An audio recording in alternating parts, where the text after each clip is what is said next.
Hello, everyone. I'm Chicago Mayor Lori Lightfoot, and it's my honor to be here at the 2020 International LGBTQ Leadership Conference. From the COVID-19 pandemic, which has taken away the lives and livelihoods of far too many, to the murders of George Floyd and Breonna Taylor, which has pricked our consciousness to the racial injustices that continue to permeate our country.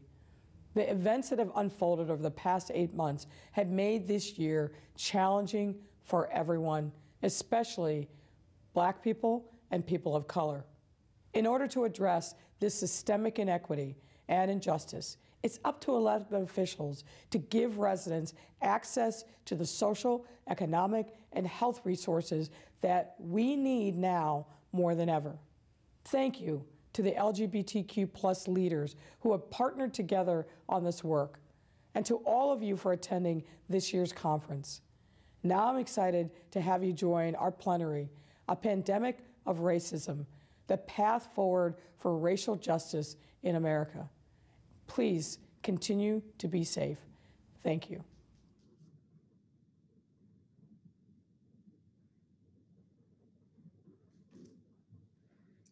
Thank you, Mayor Lightfoot, for your remarks.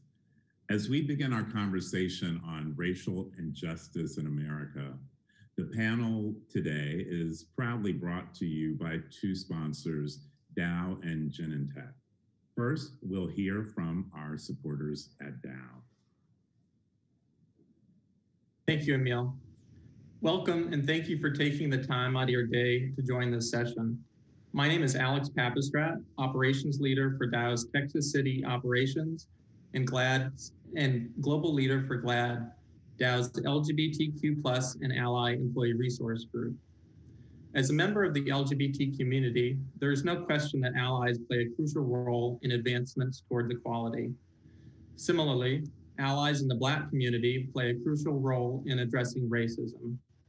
It's up to all of us to be those allies. This year, following the tragic death of George Floyd, Dow leadership, along with our Global African Affinity Network, sought to find a way to act. We created the ACTS framework designed to help our racism and inequality within our company and the communities through advocacy, community, and talent. We've pledged $5 million over the next 5 years to help advance racial equality and social justice. For advocacy, Dow has been on the forefront of corporate advocacy for the LGBT community. We've committed to take similar actions to address racism and racial inequality, including driving policy change through engagement at the US state and federal levels, with a $1 million commitment over the course of 5 years to the Congressional Black Caucus Foundation, with funding dedicated to its National Racial Equality Initiative for Social Justice. In community, when the COVID-19 pandemic struck, Dow responded with financial and hands-on support. Our response to racial inequality will be no different. We will recommit through our Dow Promise Grants program to positively impact Black communities near Dow locations, where economic and educational challenges may be a barrier to success. Dow is adding Martin Luther King Jr. Day as a US paid holiday and an opportunity for a day of service. For talent, we have worked to improve our diversity of our workforce and talent pipeline. We're working to improve representation across all levels and ensure our workforce reflects the stakeholders we serve. We're building a more diverse talent pipeline, and for Dow, our industry, with an initial investment of $500,000 this year to historically Black colleges and universities and community skilled trade programs. We are redoubling on our efforts to maximize impacts of existing diversity recruiting programs, such as Dow's Diamond Symposium and Best Symposium. But even with all this time spent listening to our colleagues, customers, partners, and community members as we develop this plan, we know we don't have all the answers.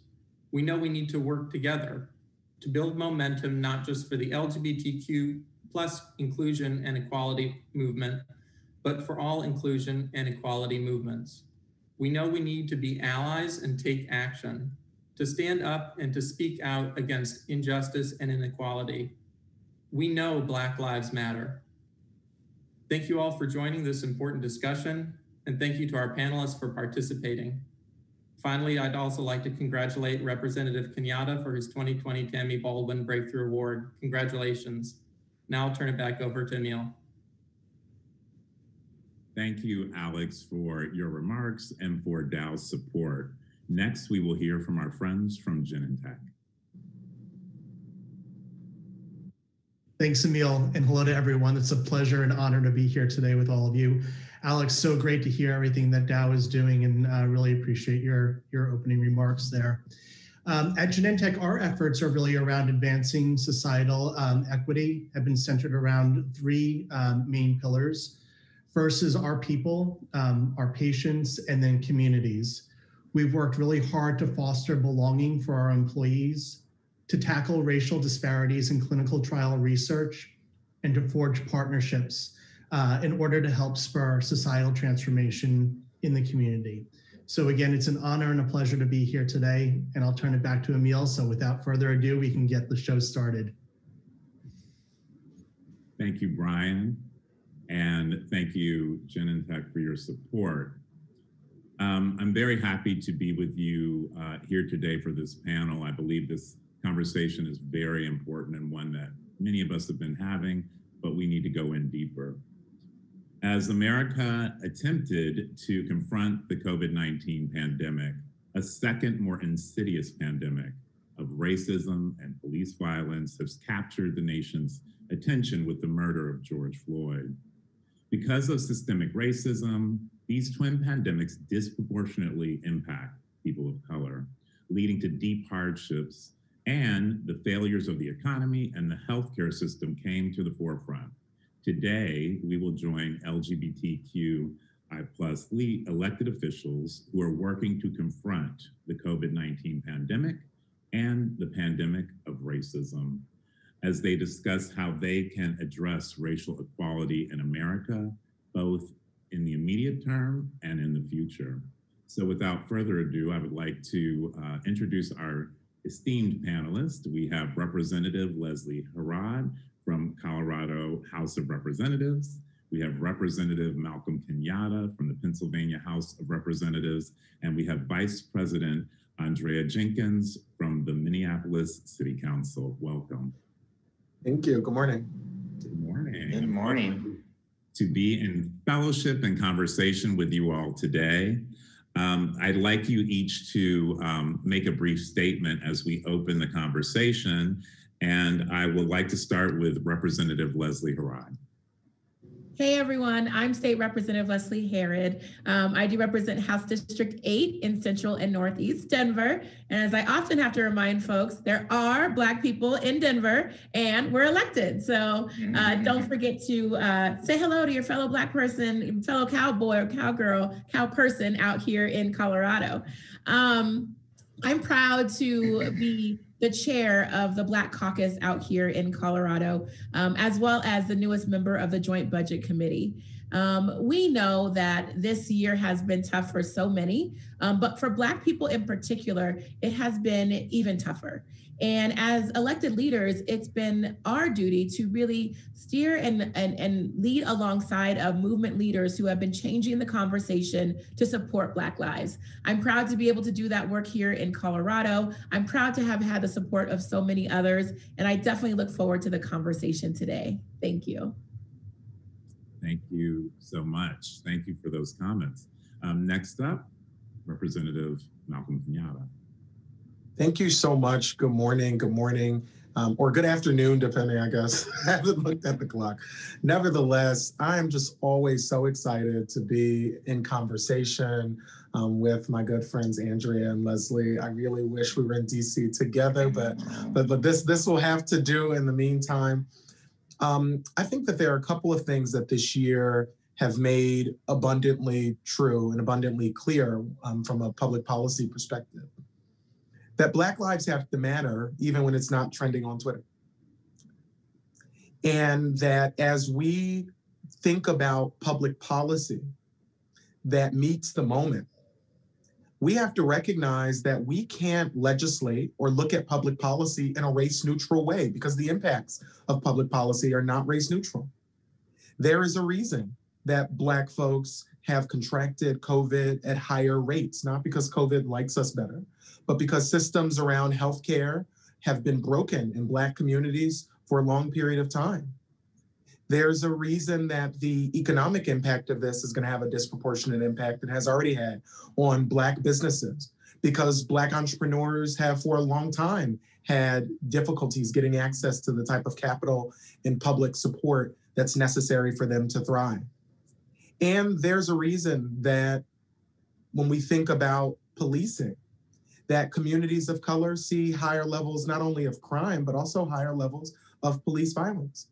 Because talking about our communities and the quality of life that we all want in Black and brown communities has in many cases been an afterthought in terms of how we view public policy.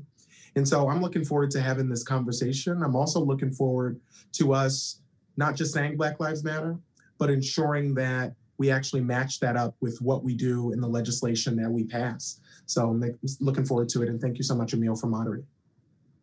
Well, thank you so much, Malcolm. And we will now hear from Council Member Andrea Jenkins.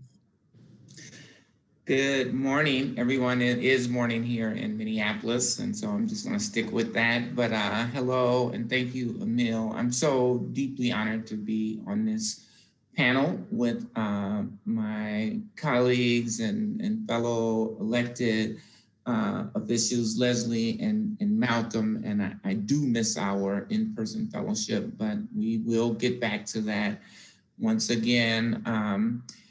I live and work in Minneapolis, Minnesota. I represent Ward 8. Everybody in the world has seen my district because the heart of my district is the intersection where George Floyd was murdered. And so if you see the cup food signs or you see the big fist that a lot of news media likes to show, you are looking at my district. And, you know, one of the things that, a couple of the things that I have done since the murder of George Floyd is really declared, and I think I may have been the first person to publicly say on television that there is a dual pandemic of the coronavirus, COVID-19, and this pernicious virus that is racism. And so we declared racism a public health crisis here on the City Council in Minneapolis, which will allow us to address those things.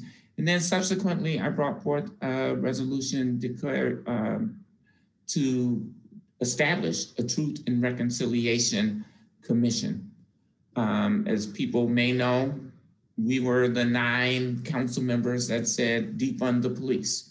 And I'm sure we will have a very robust conversation about that as well. I think that defund the police means refunding our communities, and that is the work that we are committed to doing here in Minneapolis. So I'm looking forward to this conversation.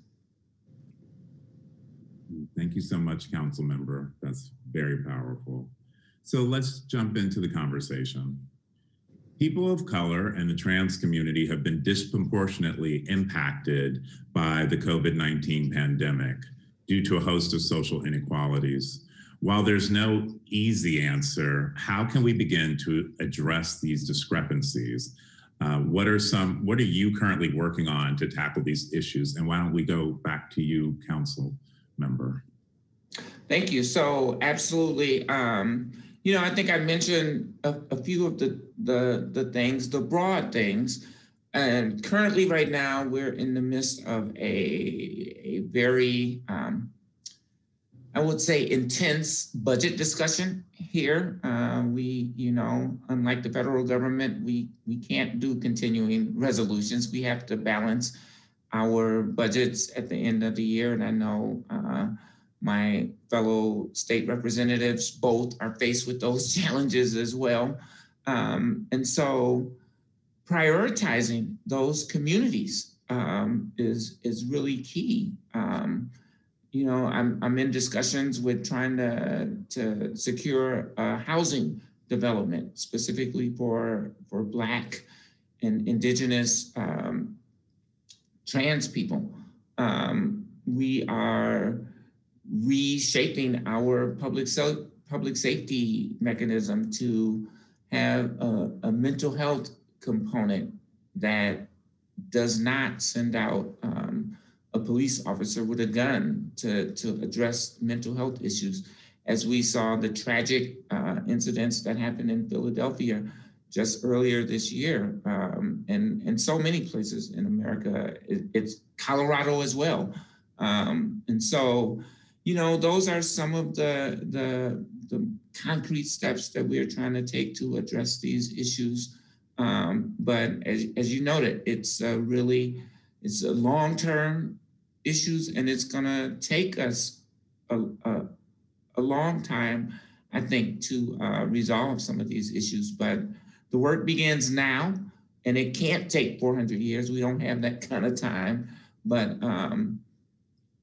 it will take sustained energy and effort over time to make these inequities right. Thank you for that. Leslie, what are you currently working on? Yeah, well, I think it's so real that we are sitting in the awareness of these dual pandemics. I mean, COVID showed up, and I think we were very clear to call it a global pandemic, and then racism was unearthed. But us Black folks, we already knew we were living in a racist society. So there was no secret. It's just we were talking about it more. And for some reason, people decided to start listening. It's really interesting when we have these discussions. And what I value most about spaces that Victory pulls together and other organizations is that as Black elected officials, we tend to come together in times of crisis.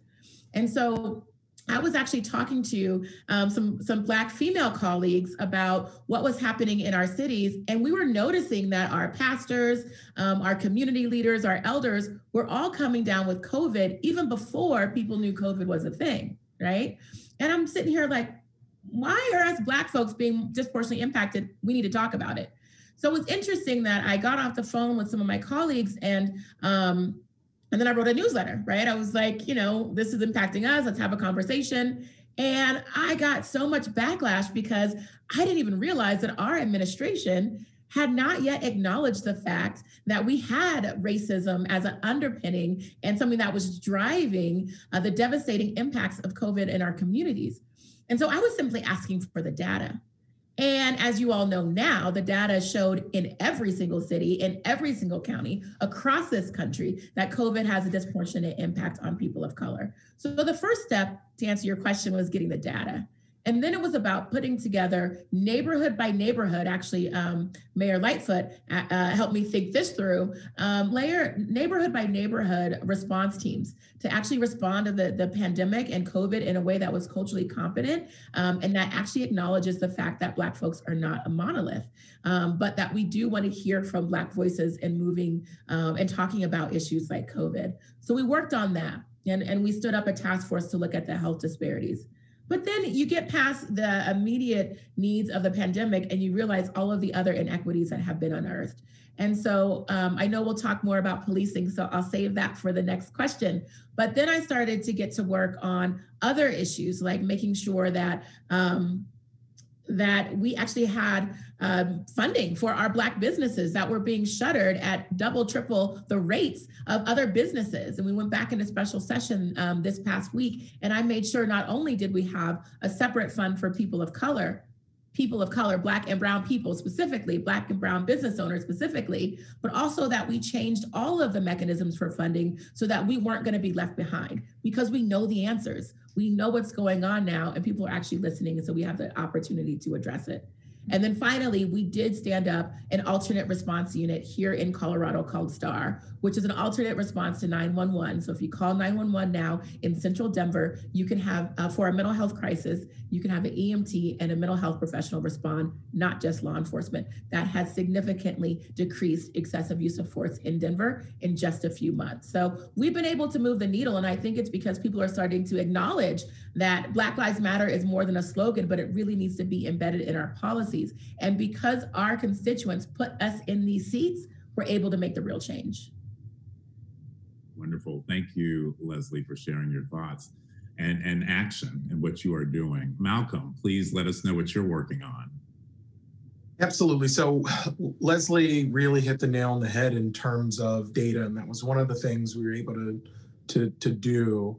A Republican colleague, put together a process by which our health professionals at all of our major universities, Pennsylvania is a hotbed for fantastic universities, that they were also looking at the data that was coming into the Department of Health to try to really understand the impacts of this and make sure that when we are responding, that we're responding with an understanding really of where the pain points are in our community. And I had a couple of substantive amendments that were added in to that legislation to make sure that that report includes specific questions and garners certain information directly related to the Black community.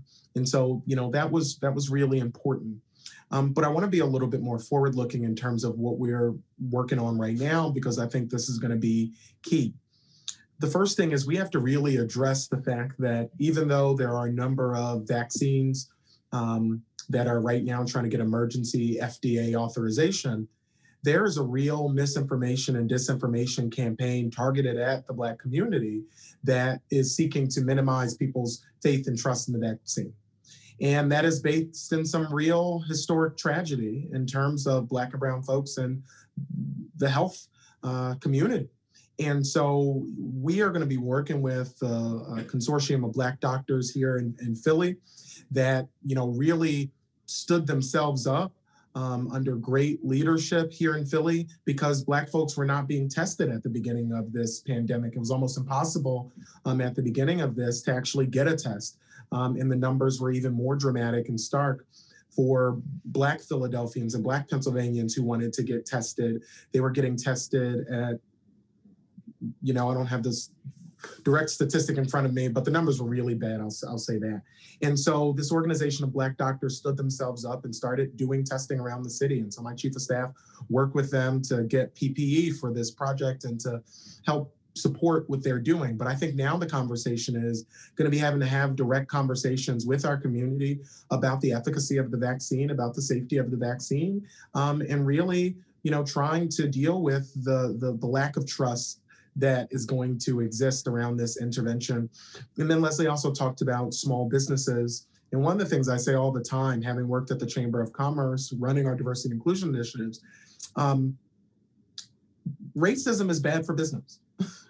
Being equitable and inclusive is good for business. McKinsey and others have done great studies that show that if we are equitable, inclusive, and we have conversations and leadership teams that actually look like the people we plan to serve, that we create not only better decisions, but sustainable decisions for our community. And I think the same goes for public policy, which is why, I always repeat that having Black and brown folks elected and in spaces is not about having a more aesthetically diverse group of people in a room, but it really is about having certain lived experiences and certain benefits of our backgrounds in terms of the decisions that are made at an organizational and political level. Thank you for that, Malcolm. Super important. Councilwoman Jenkins, you represent the district where George Floyd was murdered. Since his death, you have pushed for police reforms and have hired private security. Talk us through your policy reforms and your ideal outcomes and your next steps. So, I think the policy reforms really reflect what we're hearing all throughout the nation, that we really need to make sure that we're responding to mental health crises, which is the majority of the police-involved shootings. Well, I think the numbers are something like over 50% of police-involved shootings occur when police have been called for mental health concerns. And so we're really trying to address that issue and expand and build out our non-lethal response to that kind of issue, as well as parsing out, domestic violence situations and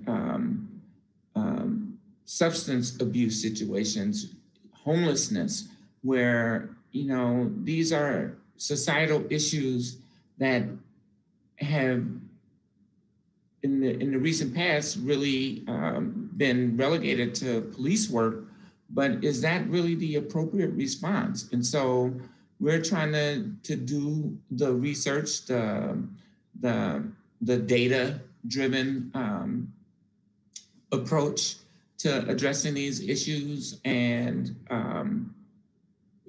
continue to work with community to build out what we're calling a reimagined public safety continuum that has community-based responses to these issues, as well as well-trained, accountable, professional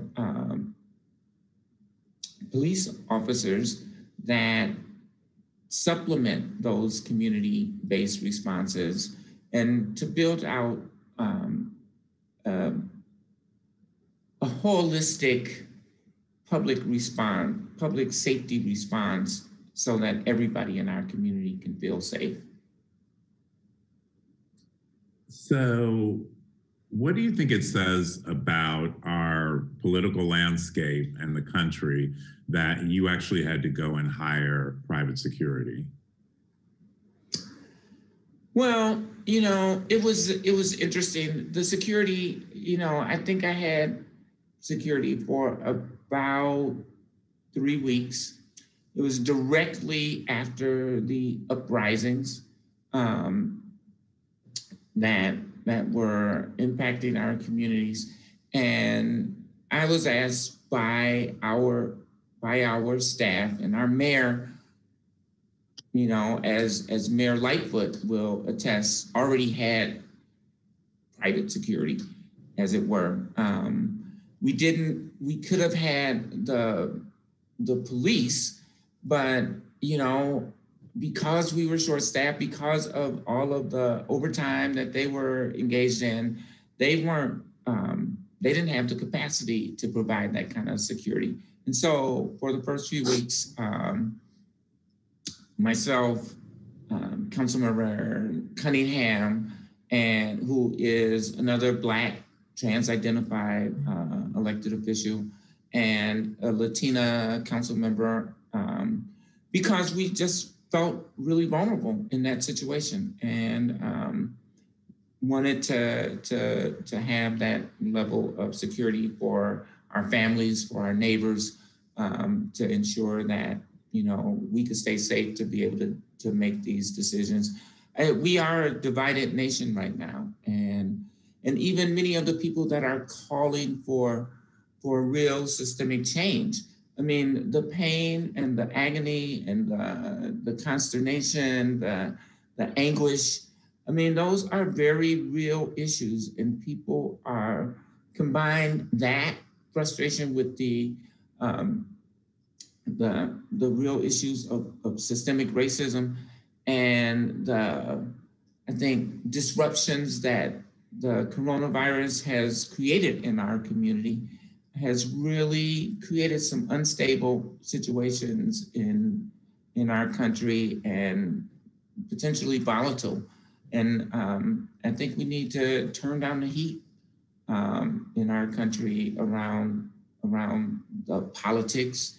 I'm not quite sure how we do that when you have the leadership, the top elected official in the country stoking those flames. It really becomes a challenge to try to bring the temperature down. But that's the work that we have to do. Well, I'm grateful for the work that all three of you are doing, and I believe that conversations like this also help bring the heat down and also bring exposure to real issues in our community. So we appreciate all that you are doing. Representative Herrera, got it. You co-sponsored SB 217, or Enhanced Law Enforcement Integrity Act. This sweeping reform bill is the first of its kind. Can you walk us through the bill and its passage, please? Absolutely. So I was the prime sponsor of the bill. And quite frankly, I think it's so interesting, right, that we were sitting, so we had COVID in Colorado, obviously, and the legislature shut down, right, because we didn't know what was going to happen, how to come back safely, all of that. And when we reopened in the same week as the murder of George Floyd and the protests started to happen. I remember being outside during one of the first protests, probably a couple days into session. And there was a small protest, probably 150 people, that was just getting started. It was like 4:30, 5 o'clock. I go outside and I'm standing in the lawn, just listening to the protest, watching folks come. And all of a sudden someone shot 8 shots into the crowd. One shot went into the building. We were rushed, the legislators, myself and Representative Singer, were rushed into the building to take cover, and the building was put on lockdown. We had no idea what was coming, right? We had no idea the groundswell that was coming right here in Denver around the murder of George Floyd. But what I did know was that we could not tolerate the way that policing is today any longer, and the lack of justice that our communities receive when they are harmed by law enforcement any longer. And so when we got on our conversation with my caucus colleagues, everyone was trying to be very nice. What can I do to make sure you're safe and whatnot? And I was like, listen, I'm not worried about that. Like, as Black folks, we are under threat all the time. Like, I'm not worried about that. What I want is real policy change. What I want is a bill. And we were supposed to only be working on COVID legislation, but instead, I pushed our speaker and our majority leader to give us a bill. And it was very fascinating because then that night, it like really exploded in Denver. And the next morning, as we woke and came back to the building, the Senate President, Leroy Garcia, his truck that was in the Capitol Circle was completely destroyed. It was trashed. And a lot of the protesters thought that his truck was a police vehicle. So you have me talking about the police shooting to the press outside, and you have Leroy next to me, the Senate President, talking about his truck.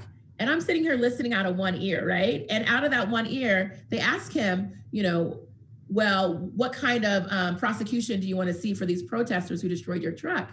And he's from Southern Colorado. I looked over at him and his response was, I can replace my truck. We can't bring back these lives. And in that moment, I said, Leroy, I got a bill for you. We stepped back and we started to get writing on that bill. And I think the community, law enforcement community, was quite surprised that we partnered on this and that the bill started in the Senate. It was really, and then I should say that we kept the protesters and the movement leaders at the table with us for every single negotiation. In 16 days, we passed sweeping law enforcement reform. It included ending qualified immunity for all law enforcement once and for all. It created a standard of a duty to intervene where law enforcement had to step up and do something when they saw their fellow officer putting their knee on someone's neck for almost 9 minutes. If not, they will be criminally charged. We also said that law enforcement officers who have excessive use of force can no longer be a law enforcement officer in the state of Colorado again, and they will be put in a public database. We invoked pattern and practice investigation at the state level so that law enforcement agencies who hide bad cops and have bad policies that keep our community in harm's way, that they could be sued by the state, and we already have a department under investigation right now. And we also required body camera for all law enforcement officers across the state of Colorado by 2023, and we didn't put a dime in funding in that because we know that law enforcement agencies actually have the ability to fund and pay for these things if they just refocus their values. And it's interesting because the conversation that we had, folks like, this is anti-law enforcement. Well, Republicans signed onto the bill. We had zero opposition from the law enforcement lobby by the time the bill was done. And I will tell you, my dad's a law enforcement officer, retired after 30 years. Best man I know.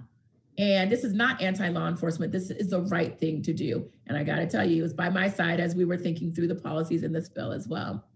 And so when we talk about bringing down the temperature around these bills, we have to focus on the actual policy and what folks want to see. Because despite the divisiveness and the rhetoric that happened around the passage of Senate Bill 217, and I think there's a huge reason for that divisiveness is because a Black woman led the conversation. But at the end of the day, 70% of Coloradans support the bill specifically, even knew what the bill was because of all the conversation, and came out and supported it in huge numbers. And still today, we see vast support. So this is not a partisan conversation. This does not have to be divisive. It should happen in all of our states because it's what we need to make real change happen. And I want to add one more thing. I will tell you that the change would not have happened if we didn't have one specific thing that happened during this movement and during these protests. I was standing there giving a speech about the bill, and the mic was passed to the community, and someone stepped forward. Her name was Shanine McLean, the mother of Elijah McClain. And she said, "Why weren't you here for my baby? Why weren't you here when my baby was killed?" And the outcry for Elijah McClain and for justice for Elijah McClain started in that moment because of her courageous voice.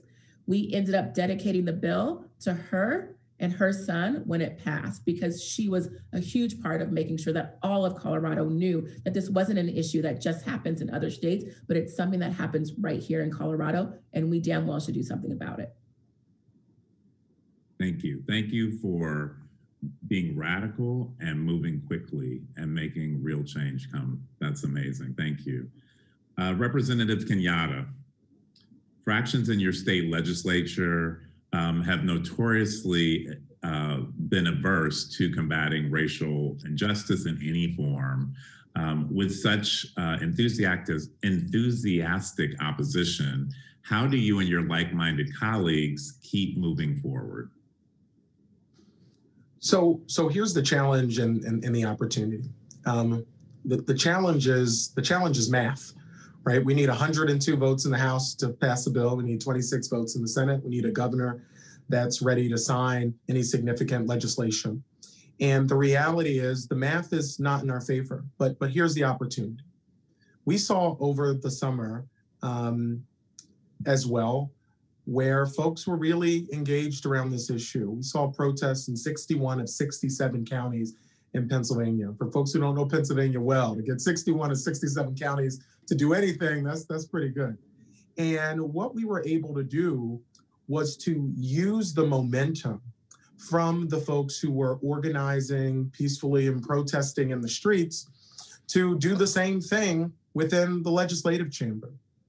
Myself and members of the Black Caucus actually, in the spirit of John Lewis and Fannie Lou Hamer and many other of our elders, stood on their shoulders and actually staged a sit-in in the speaker's rostrum, not allowing him to gavel in session until we had a commitment to move some critical pieces of police reform legislation.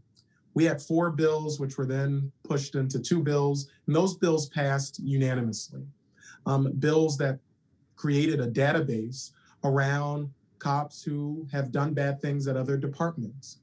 When we think about some of the most pernicious and most notable moments of police violence, some of the officers who were a part of that were officers that were dismissed from other departments because of bad behavior, but were able to very easily go be hired at a different department. That was what happened with the murder of Antoine Rose out of Pittsburgh. An officer who everybody knew was trouble, got to be hired right after being fired for bad behavior. And he was able to just move over to that department. And Antoine Rose's mom said, had we had this piece of legislation before, Antoine may be alive today. We also did things and continue to really have a serious conversation about use of force and about what here in Pennsylvania is called Act 111, which allows for arbitration when cops do things that aren't right. And what this binding arbitration really does is tie the hands of the leadership in police departments, even when they want to get rid of somebody. And so they may want to get rid of somebody, they put them on desk duty, they try to fire them, and that person is back out on the streets. Why does that happen? Because we have right now Act 111, which makes it possible and in fact easy to get back on the force, even if you were found by an investigation to have broken the rules.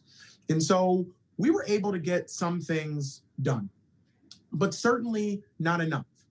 And I think that leads to what I think both of my colleagues on the panel talked about, that I really do think we have to reframe how we had this conversation. And I will, sort of pick up where I left off in my last answer, that racism is bad for business. And I think as much as this is a conversation about justice for Black and brown folks, this is also a conversation about how we use the limited resources we have as state and local governments. If locking up everybody made us safer, the United States would be the safest place in the world.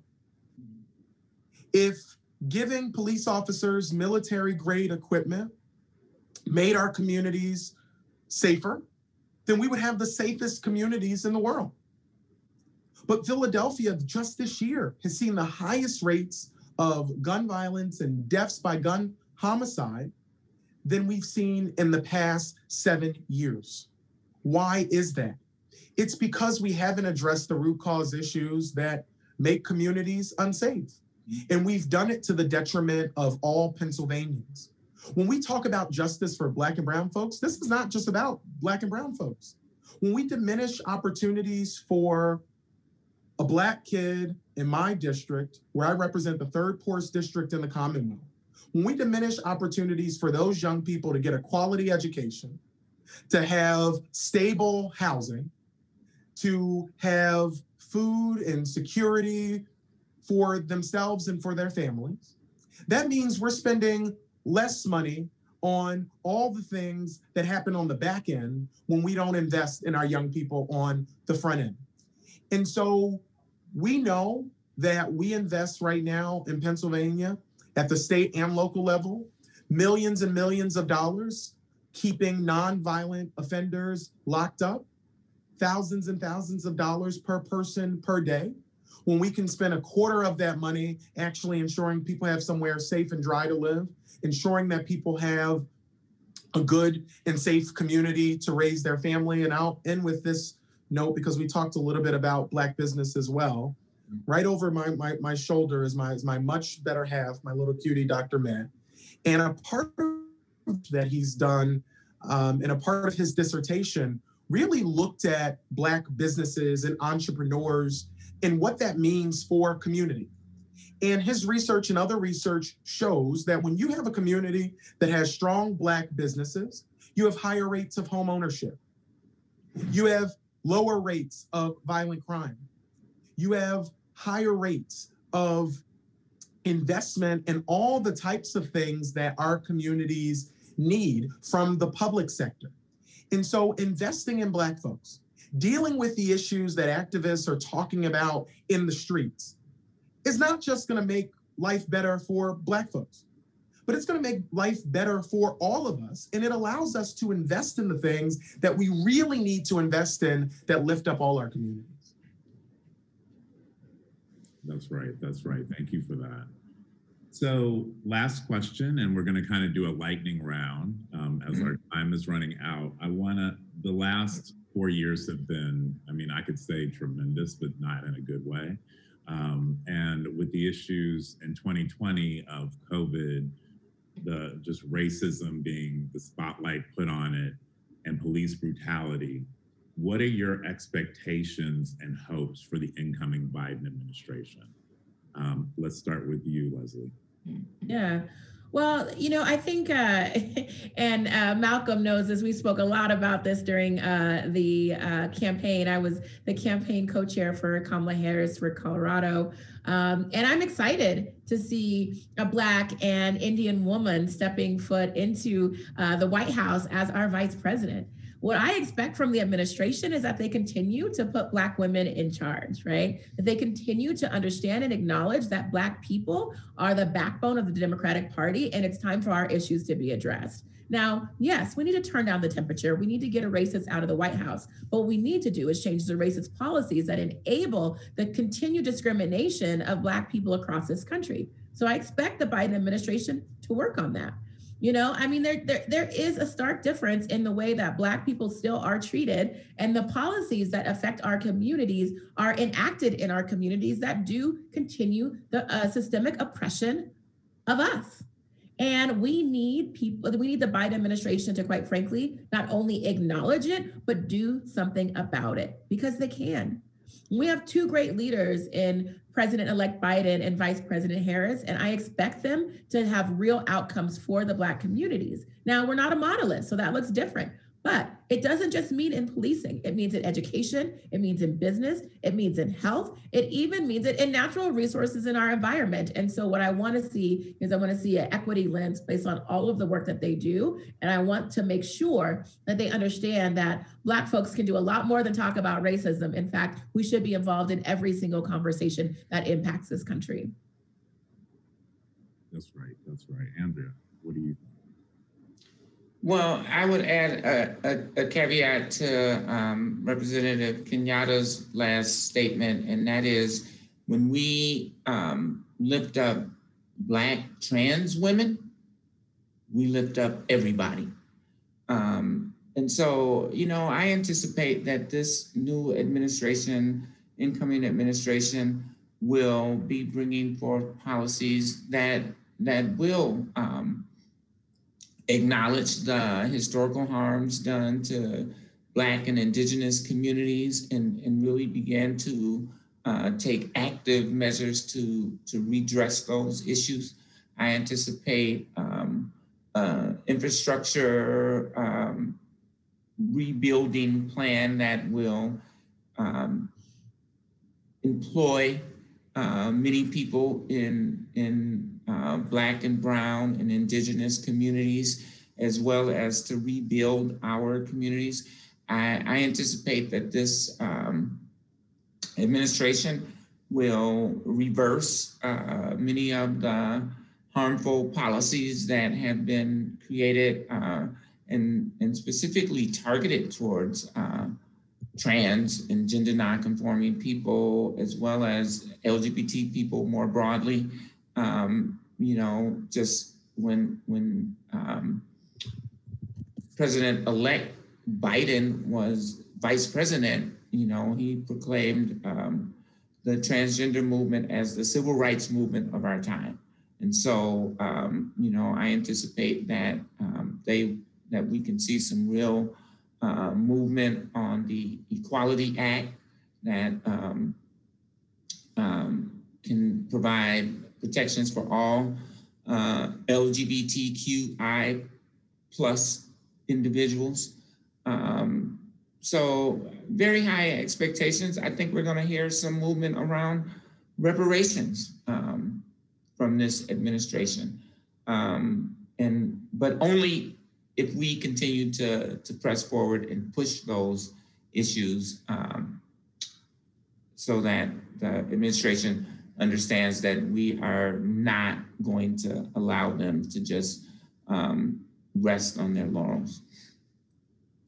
Thank you. Thank you for that. Malcolm, what are your expectations and hopes? Yeah, I will keep it brief, and I'll build on what Council Vice President just said. That I think it's going to be critically important that we recognize that addressing racism is not just the job of Black folks.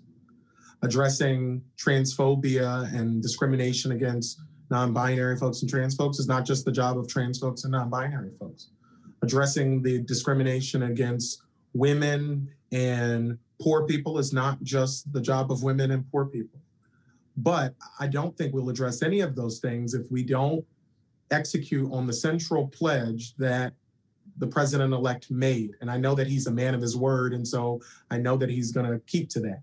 He said that he's gonna have an administration that looks like America.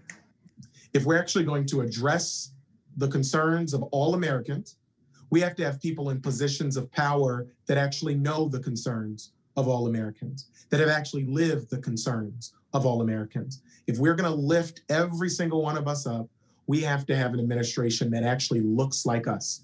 And when we do that, I think we'll take all these things we say about our country and make it actually real in our lifetime. And so I'm looking forward to it. And again, grateful to be in conversation with you all.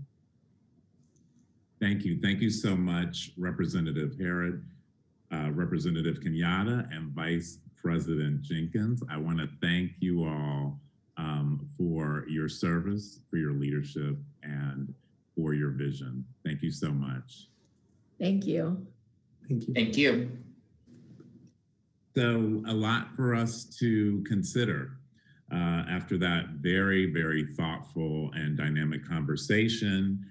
So I thank our panelists for everything that they are doing and for their honesty and shining a light on what is really happening in America.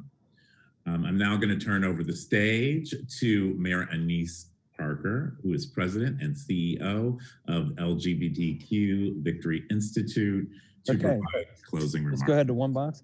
And there we go, 2 boxes. All right. Okay, and Mayor Parker, you're live. Oh no, she's not. I got to chat her. Mayor Parker, come on.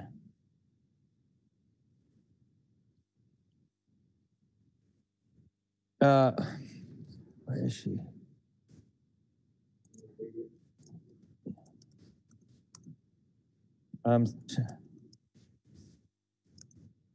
There, I just messaged her. So just one moment. Here we go. Okay. I think I'm live with you now. Emil, thank you for doing that. That was a powerful conversation, but it was a constructive conversation. And it's important to understand that there's anger, but there's also a lot of great ideas coming out of this. And the leaders that you were talking to are part of the forefront of those good ideas and changes. So thank you. Thanks for your time. I also want to thank Leslie Herrera, Representative Leslie Herrera, Representative Malcolm Kenyatta, and Minneapolis City Council Vice President Andrea Jenkins for being a part of that conversation with Emil Wellbeacon. It's important to continue this dialogue. We're grateful to have 4 amazing Black LGBTQ leaders who took the time to help us better understand the issues before us and the work we all need to do to continue to fight to end racism. We still have a lot to learn. You know, after a year of tragedy and challenge, I remain hopeful knowing that they are leading their cities and that we have powerful voices like that speaking up. Cities and states, I guess. Thank you for your service. Thank you for taking the time to speak with us. You know, for those of you who are new to Victory, and I know we have a lot of folks at this conference because it's virtual who are new to Victory, I hope you have a deeper understanding of what we are about as an organization. But let me encapsulate for you. We do people. We don't do policy. We do the people who make policy. Whether those are elected officials or appointed officials, we help move LGBTQ leaders into position to make the policies that affect all our lives. And by being a part of today, you are helping strengthen that movement and build the pipeline of leaders going forward. We also keep track of how we're doing in that effort.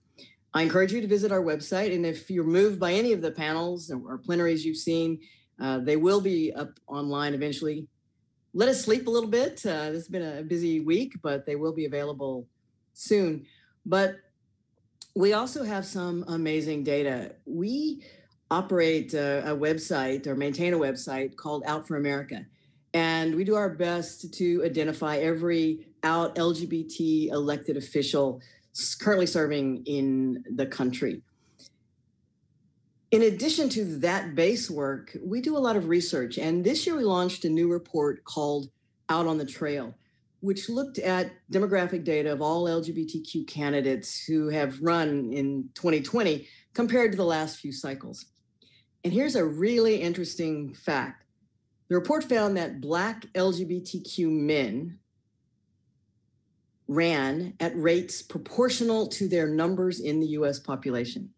But they didn't just run, they won. That is great news. But sadly, the barriers to running for women of color and LGBTQ people take a particular toll on Black LGBTQ women. They run at rates just half of their proportion in the US population. Now, they win at rates proportional to their running, but we have to get more of our women leaders to step up and run. That needs to change. It will change. We're working on that change, and that will make a difference long term. We build a pipeline, particularly for leaders who have been out of power. We have an empowerment fellowship for Black and Indigenous leaders who want to run for office. We help interns serve on Capitol Hill who would never have imagined the opportunity to have that kind of experience. And of course, we're going to be working to help all of our community serve and secure positions in this next presidential administration. We're an organization founded on the belief that representation in elected and appointed office is essential to securing equality, but not just equality for LGBTQ people, equality for all of us. Our community is as beautifully diverse as actually the whole world. We are everyone. We are in every community. Our mission will not be achieved until all of us, including LGBTQ women, people of color, immigrants, people with disabilities, and especially Black trans women, have achieved full equality in the US and around the globe. More than 2,000 of you joined us over the last couple of days for this conference. And we really appreciate the time that you have taken. I'll let you know this is our 36th conference, and so we'll be doing it again, and we hope to see you again. But it's not about the conference. It's actually not about the plenaries and the workshops as much as it is about trying to help build and maintain relationships among people, all of you who may be watching this. It's not easy being an out elected official at any level, but it is particularly hard to be an out LGBTQ elected or appointed official or advocate or leader. So we hope a little bit that this gathering that we have hosted for the last few days has helped you on your journey. Keep in touch with each other, provide guidance, provide support. It is harder to connect virtually, but we did everything in our power to give you opportunities to do that.